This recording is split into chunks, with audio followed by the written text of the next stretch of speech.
Rain streaked the glass walls of my apartment, blurring the city lights into watercolor smears. Funny how everything can look beautiful right before it breaks.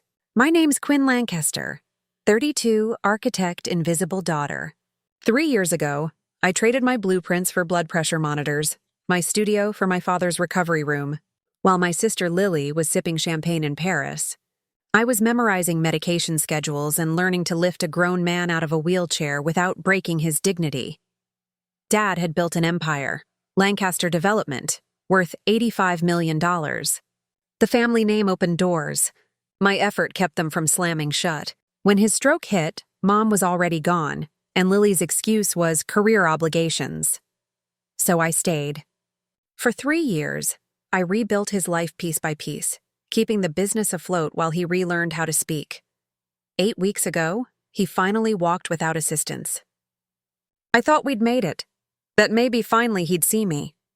Then Lily flew home, tan and radiant, trailing Chanel and the kind of confidence you can only buy. She swept into the house like she'd never been gone. "Daddy, you look amazing." "I knew you'd fight through it," she gushed. And just like that, the story changed. Her absence became strategy. My sacrifice became silence. Quick reminder, most of you aren't subscribed. If you enjoy this, hit subscribe and like now, then let's get back to the story. That night at dinner, while I served the low-sodium meal I'd perfected over 3 years, Dad looked at Lily and said, "She understands business. Quinn, she's been networking with European investors." I almost laughed. I'd seen her LinkedIn, junior PR at a fashion brand. But I said nothing. You learn that silence is its own kind of weapon. 3 days later, his lawyer called a family meeting. I should have known it wasn't good. The table was set like a royal dinner. Dad at the head, Lily on his right, me on his left. Thomas Brennan, the family attorney, laid out the documents with a calm I wanted to strangle. "I've made some decisions about the future," Dad began. "Lancaster Development needs new leadership. Lily has the vision to take us forward." I swear, for a second, I forgot how to breathe. "I'm leaving her the company," he continued. "All of it, properties, assets, everything. You'll receive $50,000, enough to pursue your hobbies.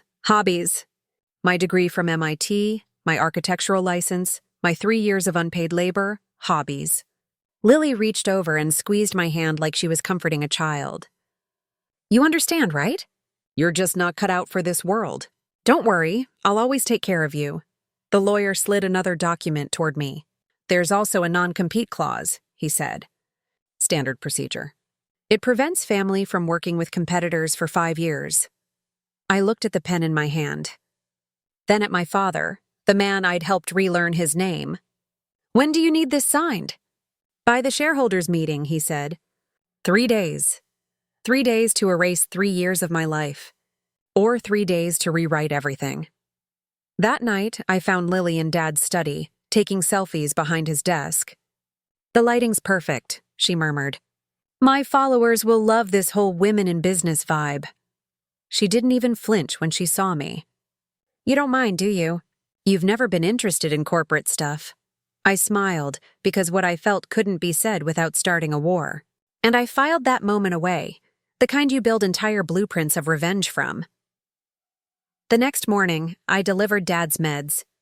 Lily was already there, replacing Mom's photo with one of herself. "The press release goes out tomorrow," she said. "New generation of leadership. Catchy, right? The shareholders' meeting isn't for 3 days." "Oh, that's just a formality," she said, typing fast. "Dad already told the board. Marcus Smith from Technova even called to congratulate me. You did sign, right?" "I'm reviewing it." Her smile froze. "Don't be difficult, Quinn. This is what's best for everyone." "You're too soft. I'd slept on hospital chairs for months. I'd negotiated contracts while tracking Dad's oxygen levels. But sure, I was soft. That night, Dad called me into his study. "Your sister says you haven't signed." "I'm taking the time you gave me," he sighed. "Don't embarrass yourself or me. You were never interested in business." I looked at him, really looked, and realized he'd already erased me. So I smiled. "Of course, Dad, I'll handle it." But that was the moment something inside me shifted. If you've ever been underestimated, you know that silence before the storm, when you're done pleading and start planning. I opened my laptop that night and checked the email I'd been waiting for under my freelance firm, Quinn Lancaster Architecture, LLC subject line. Congratulations. Technova Industries Headquarters Project Award. I read the message twice. A $45 million contract. My design. My firm. My win. The same Technova that Lancaster Development had been chasing for 2 years. They'd chosen me, not because I was a Lancaster, but because I wasn't. 3 days to sign their papers. Or sign my own destiny. I didn't sleep that night. The glow of my laptop felt like a secret sunrise. Technova Industries, the contract Dad wanted, the one Lily bragged about, had chosen me. Not because of family connections, but because of my work. For once, my name wasn't a shadow under his. At dawn, I called Sarah Mitchell, the lawyer who'd helped me quietly set up my firm 2 years earlier. "Sarah," I said, voice steady despite the adrenaline. "I need to know if a non-compete applies to a family member who's been disinherited." Her laugh was quick, sharp. "Not unless you're still employed by them. Once you sign those papers, you're free, Quinn. Free and dangerous." By noon, I was sitting across from her in her glass-walled office overlooking Boston Harbor, the same skyline I used to dream of shaping. She spread Dad's documents across her desk, scanning each line. "Thomas Brennan wrote this," she muttered. "Good lawyer, old school. He built a fortress around your father's interests. But here's the twist. You're not in the fortress. You're outside it. So I can compete." "Not just can," she said, eyes gleaming. "You should." We spent the next 2 hours plotting precision. Sarah was surgical. Timing, legality, optics. "Here's what you do," she said, capping her pen. "Sign their papers, take the $50,000, and at the shareholders' meeting, the same one where they plan to crown Lily, you announce your Technova contract. Publicly, clean, legal, devastating." I hesitated. "That feels brutal." Sarah leaned forward. "Quinn, he devalued your life's work to a rounding error. This isn't revenge. It's balance." That night, I opened a blank document and began to write. "Dear Father, by the time you read this, everything will have changed. For 3 years, I managed your medications, your therapy, your company, while you treated me like a placeholder. You never knew that every building you praised in the last 2 years, the Harborside Hotel, the Phoenix Community Center, was designed by me under Quinn Lancaster Architecture. Today, as you name Lily your successor, I'll be announcing the Technova Headquarters project, the one your company couldn't win. You taught me everything about business, including what not to do. The $50,000 will cover my office lease for a year. Poetic, isn't it? Your invisible daughter, Quinn. I sealed it in 3 envelopes, one for Dad, one for my lawyer, one for me, and waited. 2 days later, the mansion was buzzing. The air thick with champagne and arrogance. Lily floated from guest to guest, basking in praise she hadn't earned. "Family means everything to me," she announced at dinner, hand resting on Dad's shoulder. "These past 8 weeks have shown me what leadership really looks like." 8 weeks. I'd spent over 2,500 days keeping that leadership alive. She turned to me with that performative smile. "And thank you, Quinn, for keeping things organized while I built our global connections." Organized. I'd renegotiated contracts, managed clients, saved $4 million in operating costs. But sure, organized. Uncle Richard raised his glass. "Smile, Quinn. At least try to be happy for your sister." I smiled. "To Lily, may she get exactly what she deserves." Everyone laughed. I didn't. 2 days. That's all that stood between me and the reckoning I'd planned. Sarah and I had assembled a quiet army, a stylist, a publicist, a designer. "You're not just making a statement," Janet, the publicist, said. "You're unveiling a brand." By morning, everything was in place. Slides showcasing 5 years of hidden work, award-winning designs no one knew were mine. "Press materials ready. Technova's CEO, Marcus Smith, confirming attendance. At 2:45 p.m. the next day, while Dad delivered his Legacy of Lancaster speech at the Ritz-Carlton, a courier would hand him my letter in front of 200 people in the Boston business press. He'd either learn humility, or history would learn my name. The night before the meeting, Dad called. "I expect you to attend tomorrow," he said. "United Family Front." "Of course. And wear something appropriate. Not one of your artistic ensembles." "I have something picked out," I said. "Good. Lily's announcement must go perfectly. It'll be memorable." When the line went dead, I stood in front of my window, the city glittering like an unfinished dream. 3 years of silence, 3 days of planning, and one moment that would rewrite my life. Because sometimes, the only way to make them see you is to make them watch you rise. The ballroom at the Ritz-Carlton shimmered with chandeliers and ambition. 200 of Boston's most powerful people filled the seats. Investors, developers, journalists, everyone who had once treated the name Lancaster like a gold coin. I sat in the 5th row, my pulse steady, the envelope already on its way. Lily stood near the podium, flawless in red Valentino, practicing her smile in the mirrored wall. Dad moved through the crowd like a king restored, shaking hands, soaking in the reverence. For 3 years I'd kept that image alive, and now I was about to end it. At exactly 2:55 p.m., Dad stepped up to the microphone. "Ladies and gentlemen," he began, "thank you for joining us on this historic day. Lancaster Development has stood for excellence for 60 years. Today, that legacy continues with the next generation."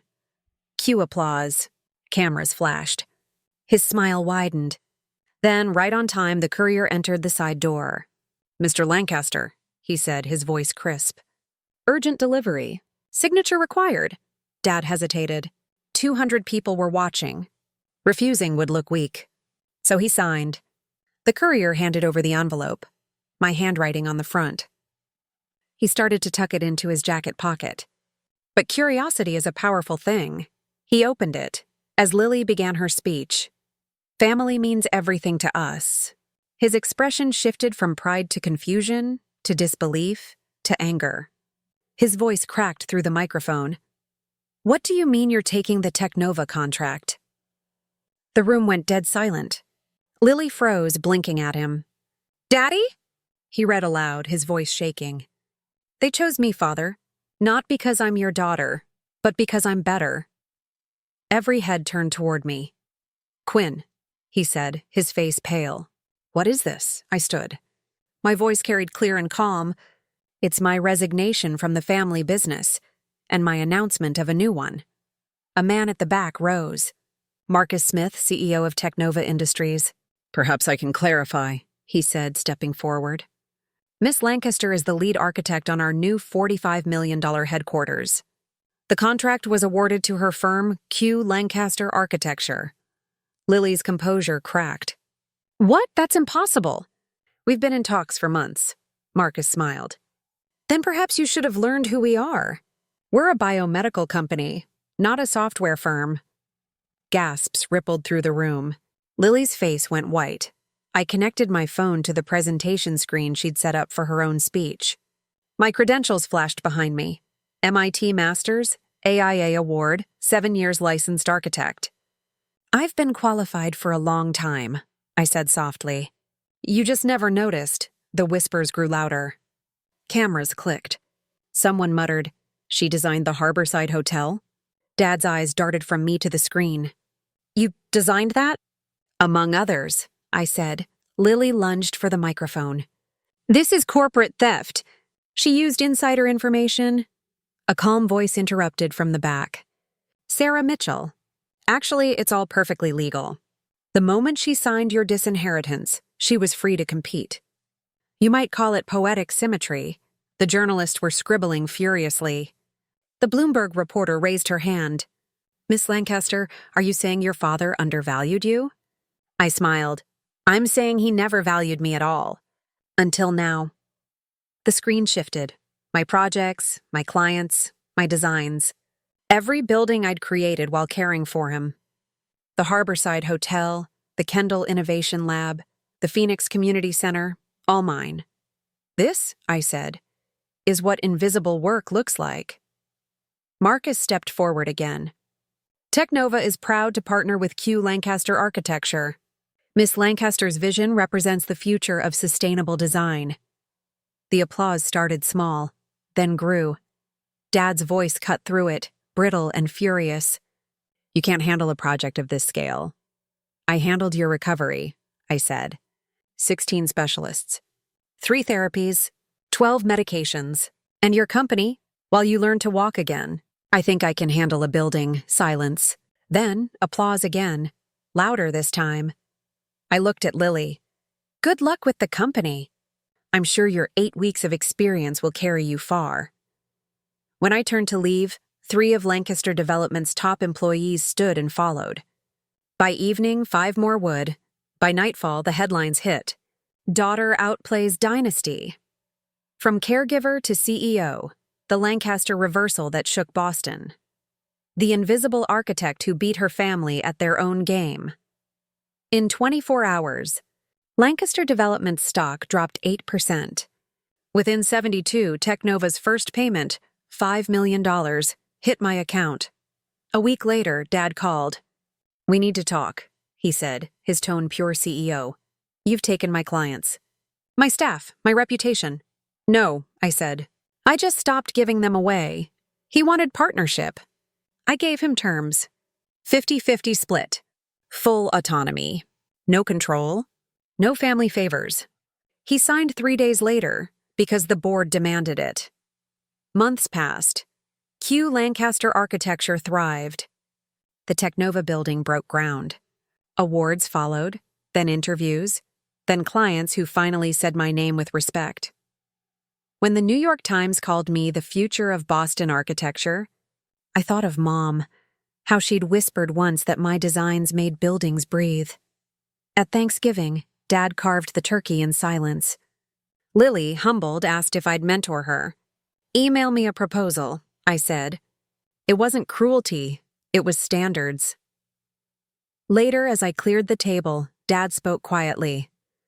Your mother would be proud. She always was, I replied. He nodded. I see that now. 1 year later, sunlight poured through the atrium of the completed Technova headquarters. My design, my legacy. Marcus Smith handed me the microphone.